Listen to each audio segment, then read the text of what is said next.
गांधी को काला झंडा भी दिखाया गया और गांधी के इस बात को लेकर ये बोला गया कि आप चाहते तो कहीं ना कहीं उन लोग को फांसी रुकवा सकते थे। हकीकत भी था कि अगर ये पूरा जोर शोर जिनके आपके पास में अगर समझौता ज्ञापन हो रहा है तो आप अपने मांगों का अच्छे ढंग से रखते, शुरू में उसको मांग कर देते। लेकिन कहीं ना कहीं ये बात भी हकीकत है कि गांधी का विचार इन लोग के विचार से अलग होने के चलते गांधी ये नहीं चाहते थे। लीडरशिप एक ऐसा चीज होता है ना कि उसमें सब लोग चाहता है कि लीडर जो है हम ही को दुनिया देखे। आप बड़ा व्यक्ति बन जाइएगा, आपका विचार अगर फैलने लगेगा, आपके विचार के विरुद्ध में कोई व्यक्ति आकर ऐसी होगा तो आपका विचार उनसे नहीं मिलेगा तो आप चाहिएगा कि ये सीमित हो जाए। तो ये तो खैर विवाद का विषय है, लेकिन इतना हम भी देखें पढ़े, बहुत किताब देखे, पढ़ने के बाद ये लगा एनसीईआरटी भी इस बात को मानता है। हर जगह आप कहीं कभी भी देख लीजिएगा, ऑथेंटिक रिसोर्स तो इसका है नहीं, झूठ कैसे कह दे कि है। लेकिन ये लोग वहाँ के जनता इस बात को भली भांति ये मतलब गांधी जी को डायरेक्ट आरोप लगाया कि गांधी जी अगर आप चाहते तो आप उन लोग को बचा सकते थे। यही वजह रहा कि द्वितीय विश्व युद्ध में गांधी बोले थे फिर भी लोग पार्टिसिपेट नहीं किए। काहे से कि प्रथम विश्व युद्ध में उनके कहने पर जितने भी आपका किसान है, जितने मजदूर है, उस सब के सब गांधी जी के कहने पर प्रथम विश्व युद्ध में भाग लेता है। अब विजय होने के बाद गांधी जी को खाली केसर हिंद की उपाधि देकर उनको ताली बजवा कर और उनको एथी कर दिया जाता है। समझ रहे हैं? तो जनता एक बार शौक ले चुका है, बात समझ रहे हैं ना? तो इसलिए ये बात ध्यान में रखना जरूरी होगा कि क्या है नहीं है। एनसीईआरटी जिस पर बात करेगा वही हम लोग बात करेंगे। और गांधी अगर चाहते तो न्याय मिल सकता था। गांधी हाँ वहाँ पर उनसे चूक हुआ है और वो पूरा समझिए कि वो जिस एज ग्रुप के वो लोग बालक था लोग जो जुनूनी टाइप है, मतलब एकदम अभी अभी मैट्रिक इंटर कर करके अपना कुछ देश के लिए कुछ करने की जो ललक होती है, भाई मरता क्या ना करता जिसके पास कुछ नहीं है। जितना देखिए दो तरह से इसमें इतिहास को समझना होगा। एक आप देखिएगा कि जितने भी जिसके गांधी जी साधारण घर से नहीं थे, गांधी जी बैरिस्टर थे, वकील थे, उनके पिताजी एक बड़े घराने से ताल्लुकात रखते थे। उस समय किसी का इतना एथी नहीं होता था कि आज तो किसी के पास इतना पैसा नहीं है कि लोग अपना इंग्लैंड बच्चा को भेज कर बैरिस्टरिंग कराए।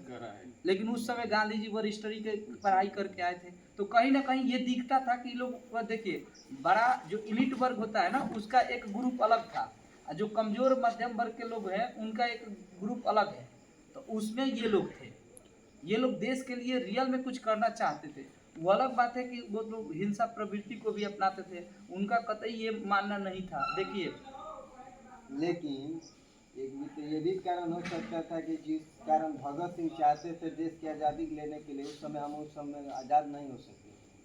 क्योंकि उस समय कारण हम बता रहे, उस समय हम अंग्रेजों के उतना सक्षम नहीं थे, हमारे पास उतना भी टेक्नोलॉजी भी नहीं था, चाहे हथियार के भी कमी था हम लोग के पास। देखिए भगत सिंह जो पर्सनालिटी है, सैल्यूट है उस इंसान को। उनका सोच ये नहीं था कि आपके पास क्या संसाधन की कमी है, कि आपके पास आप उसके मुकाबले आपके पास कितना हथियार है, कितना रिसोर्स है, कितना आप आर्थिक रूप से संपन्न है, ये सब बात नहीं करते थे। उनका कहने का मतलब है कि आप सेल्फ डिफेंस बनिए। उनका देखिएगा तो आप लोग को पता चलेगा कि उनका अपना बैंक चलता था। यूरोप के बड़े बड़े जो उस समय के नेता थे वो लोग उस पर स्वीकृति दे चुके थे, अपना करेंसी चलाते थे, अपना वो सरकार गठित करने का प्रयास कर रहे थे। कमी है, रिसोर्स आपके पास कमी है, लेकिन अपना है। वो कहाँ कह दिए कि डायरेक्ट हम अब ये हथियार उठा लो और डायरेक्ट। देखिए स्वतंत्रता आंदोलन के मतलब ये नहीं होता है कि आप डायरेक्ट हथियार से युद्ध करिए, विचारों का युद्ध था। उसमें आपका विचार किस तरह से वर्क करेगा कि पहले तो स्वाभिमानी बनिए। गांधी जी क्या किए, गांधी जी क्या बोले कि से हम लोग को क्या करना है, सभी ने अवज्ञा आंदोलन जिसे करना है, असहयोग आंदोलन करना है। हम लोग को कपड़ा उसका ब्रिटिशर्स का कपड़ा नहीं पहननी है, कपड़ा को जला दिया गया। गांधी जी अपना खुद का धोती पहने, जबकि उनके पास किसी भी प्रकार का कोई कमी नहीं है। कारण था कि कहीं ना कहीं इनके भी मन में ये था कि पहले अंग्रेजों का जो आर्थिक गतिविधि बढ़ रहा है उस पर कंट्रोल कर दिया जाए। जब उसको देखिए, किसी को भी किसी भी व्यक्ति को हराना है ना, तो इंसान को ये चाहिए कि उसको आर्थिक रूप से पंगु बना दीजिए। बाद में हथियार और लड़ाई, लड़ाई तो मूर्ख लोग करता है। जब आपके पास रुपया पैसा नहीं रहेगा तो आप तो खुद देखो ना, श्रीलंका का क्या स्थिति कर दिया है, पाकिस्तान का क्या स्थिति हो गया है, क्या है सब। उसको आर्थिक रूप से पंगु बनाया जा रहा है। तो आप समझिएगा कि ये बात गांधी जी जैसे बड़े बड़े नेता के मन में ये आ गया था कि अंग्रेजों को खदेड़ना है, तो पहले ये लोग के आर्थिक जो मजबूती है उस पर चोट किया जाए। इसीलिए जितना उन लोग का टैक्स, सबसे ज़्यादा टैक्स शराब से आता था, शराब की दुकान पर धरना देना शुरू कर दिए। कपड़ा जो वो लोग अपने ही यहाँ क्या करता था कि कच्चे माल के रूप में यहाँ के सब वस्तुओं का उपयोग किया और कपड़ा बनवाने के लिए वहाँ पर भेज दिया, फिर वही कपड़ा घूम के यहीं पे आ गया बाजार में, 10 रुपया के बदले 100 रुपया उस कपड़ा के लिए दिया जा रहा है। तो जो वो दिया जा रहा है उस पर क्या किया, वो तो पैसा फिर से कमा लिया आप ही लोग से। तो गांधी जी को ये बात समझ में आ गया, इसलिए चरखा चला के उसने क्या किया, खादी का प्रयोग करना शुरू करवा दिया कि खादी का हम कपड़ा पहनेंगे, अपने हाथ से जो बुन कर सब लोग भारतीय अपने अपने घरों में बुनेगा और पहनेगा। बात समझ में आ रहा है ना। हाँ। सबसे बड़ा चोट होता है आर्थिक नुकसान। उनका भी यही मानना था कि आर्थिक रूप से अगर इन लोग को मजबूर कर दिया जाए तो लोग ऑटोमेटिक भाग जाएगा। चलिए खैर आगे बढ़िए। अब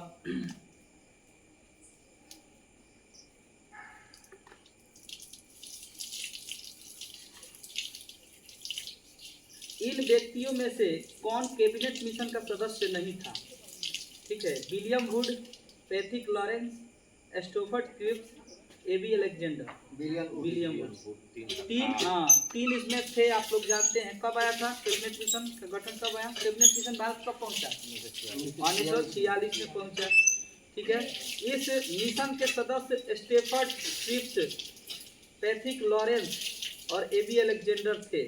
ठीक है, मतलब क्रिप्स थे, पैथिक लॉरेंस थे और एबी अलेक्जेंडर थे। विलियम वुड नहीं, ध्यान रखिएगा। भारतीय संविधान सभा का गठन किया गया था, कब किया गया था? 9 दिसंबर 1946। भारतीय संविधान सभा का गठन, इसमें ऑप्शन दे देते हैं। भारत सरकार अधिनियम 1935 के अंतर्गत किया गया था। क्रिप्स योजना 1942 के अंतर्गत किया गया था। कैबिनेट मिशन योजना 1946 के अंतर्गत किया गया था। भारतीय स्वतंत्रता अधिनियम 1947 के अंतर्गत मिशन 1946 के अंतर्गत किया गया। अच्छा सर, कैबिनेट मिशन योजना 1946 के अंतर्गत किया गया था।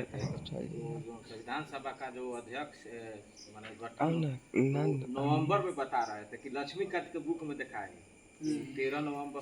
इसमें कहीं कहीं किताब का एथी हो जाता है, लक्ष्मीकांत में नवंबर में दिखा रहा है, नवंबर में 1946। तो इसमें हम लोग को देखिए, जब भी किताब को लेकर किसी भी टीचर कुछ और कह रहे हैं, किताब कुछ और कर रहा है, तो हम सजेशन देंगे कि कभी भी आप लोग को एनसीईआरटी ही देखना है। एनसीईआरटी किताब जो है ऑथेंटिक बुक है, उस पर अगर आप किसी प्रकार का शिकायत कर रहे हैं तो उसका मान्य शिकायत कर सकते हैं। हाँ, ऑर्डर को नहीं कर सकते, अदर वाला कोई उसका रिस्पॉन्सिबिलिटी नहीं लेगा।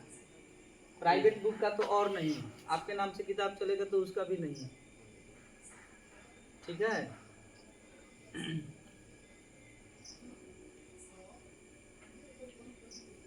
एक और प्रश्न दिया है, सेम प्रश्न है, कि संविधान सभा का निर्माण किस योजना के तहत किया गया था? हाँ, कैबिनेट मिशन योजना 1946 में निर्मित अंतरिम सरकार में कार्यपालिका परिषद के उप सभापति थे। कौन थे? जवाहरलाल नेहरू, रुक जाइए, डॉक्टर एस कृष्णा राधाकृष्णन, सी राजगोपालाचारी और डॉक्टर राजेंद्र प्रसाद। सी राजगोपालाचारी। अंतरिम सरकार का गठन कब हुआ था? अंतिम सरकार का 24 अगस्त 1946 को अंतरिम सरकार की घोषणा इस व्यवस्था के साथ की गई थी कि अंतरिम सरकार में 2 सितंबर 1946 को कार्यभार संभालेगी। जो कार्यभार होगा वो संभालेंगे कब? 2 सितंबर को। ठीक है, और घोषणा कब होता है? 24 अगस्त 1946। ठीक है, सितंबर 1946 होता है। अब देखिए, इसमें एक और है, इसमें क्या था कि कार्यपालिका परिषद का पदेन अध्यक्ष था। ठीक है, तथा जवाहरलाल नेहरू को उपाध्यक्ष या उप सभापति बनाया गया था। जवाहरलाल नेहरू को उप सभापति भी बनाया गया था। इसमें देखिए निम्नलिखित में से कौन अगस्त 1946 में गठित प्रथम अंतरिम राष्ट्रीय सरकार का सदस्य नहीं था?